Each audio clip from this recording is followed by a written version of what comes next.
कुंभ मेला, एक नाम जो श्रद्धा से लिया जाता है, एक तीर्थ यात्रा जो भारत की आत्मा में बसी है।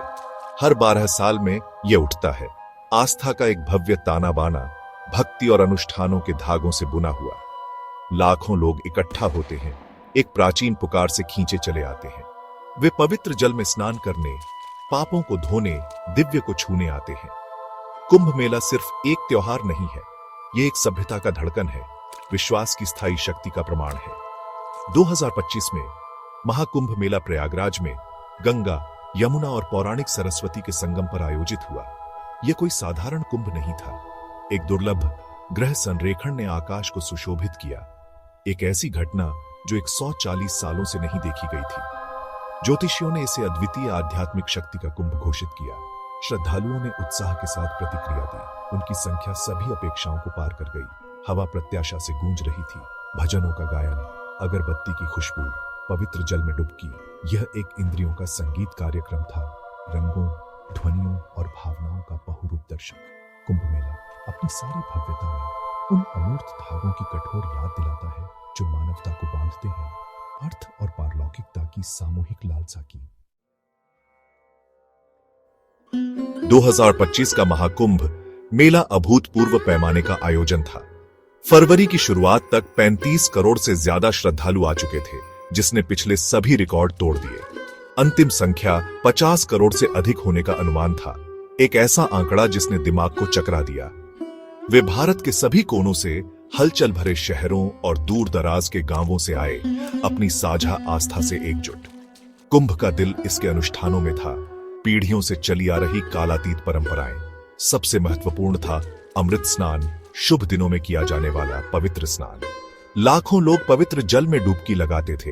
उनके चेहरों पर परमानंद और उत्साह का मिश्रण था। बसंत पंचमी पर तीसरे ऐसे स्नान में एक आश्चर्यजनक तमाशा देखा गया। सुबह 4 बजे तक 16,58,000 श्रद्धालु पवित्र स्नान कर चुके थे। दोपहर तक 12.5 मिलियन से अधिक लोगों ने शाही स्नान में भाग लिया, जो अखाड़ों का शाही स्नान होता है। कुंभ मेला सिर्फ एक धार्मिक सभा नहीं था, यह एक सांस्कृतिक उत्सव था, भारत की विविध परंपराओं का एक जीवंत प्रदर्शन। कथाकारों ने प्राचीन महाकाव्यों से दर्शकों को मंत्रमुग्ध कर दिया। संगीतकारों ने भक्ति धुनों से हवा भर दी। जीवंत वेशभूषा में सजे नर्तकों ने देवी देवताओं की कहानियां सुनाई। कुंभ भारत की समृद्ध सांस्कृतिक टेपेस्ट्री का जीवंत प्रमाण था, इसकी प्राचीन विरासत का एक जीवंत उत्सव।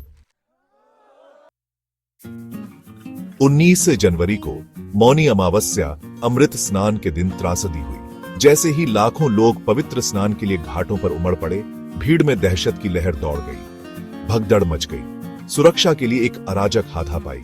जब धूल जमी तो जमीन मासूमों के खून से सनी हुई थी। कम से कम 30 लोगों की जान चली गई और 60 से ज्यादा घायल हो गए। भगदड़ ने पूरे देश में सदमे की लहर भेज दी। कुंभ के उत्सव के माहौल की जगह दुहक और आक्रोश ने ले ली। भीड़ नियंत्रण उपायों की पर्याप्तता पर सवाल उठाए गए। राजनीतिक आरोप प्रत्यारोप शुरू हो गए, जिससे त्रासदी के घाव और गहरे हो गए। बीजेपी ने एक संभावित साजिश की ओर इशारा किया, जबकि विपक्ष ने स्थिति से निपटने के लिए यूपी सरकार की आलोचना की। त्रासदी के बाद सुरक्षा तुरंत बढ़ा दी गई। सरकार ने हजारों अतिरिक्त पुलिस और सुरक्षा कर्मियों को तैनात किया। पूरे मेला मैदान में सीसीटीवी कैमरे लगाए गए। उनकी चौकस निगाहें हर गतिविधि पर नजर रख रही थी। भीड़ प्रबंधन की नई रणनीतियां लागू की गईं, जिनमें एक तरफा यातायात व्यवस्था और निर्दिष्ट प्रवेश और निकास बिंदु शामिल थे। त्रासदी से हमेशा के लिए चिह्नित कुंभ उदासी और बढ़ी हुई सतर्कता के साए में चलता रहा। 2025 का कुंभ मेला त्रासदी के बावजूद एक ऐतिहासिक घटना के रूप में याद किया जाएगा। इसने आस्था की स्थायी शक्ति, एक साझा अनुभव में लाखों लोगों को एक साथ लाने की विश्वास की क्षमता का प्रदर्शन किया।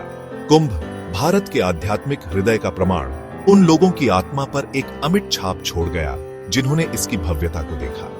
कुंभ मेला केवल एक क्षणिक घटना नहीं है, यह भारत का ही एक सूक्ष्म जगत है, संस्कृतियों, मान्यताओं और परंपराओं का एक संगम। यह जीवन की प्राचीन लय की याद दिलाता है, जन्म, मृत्यु और नवीकरण के शाश्वत चक्र की। और जैसे ही आखिरी तीर्थ यात्री भजनों की गूंज और अगरबत्ती की खुशबू छोड़कर चले जाते हैं, कुंभ मेला उनके दिलों में जीवित रहता है। आस्था, लचीलापन और मानवता की स्थायी भावना का एक शक्तिशाली प्रतीक।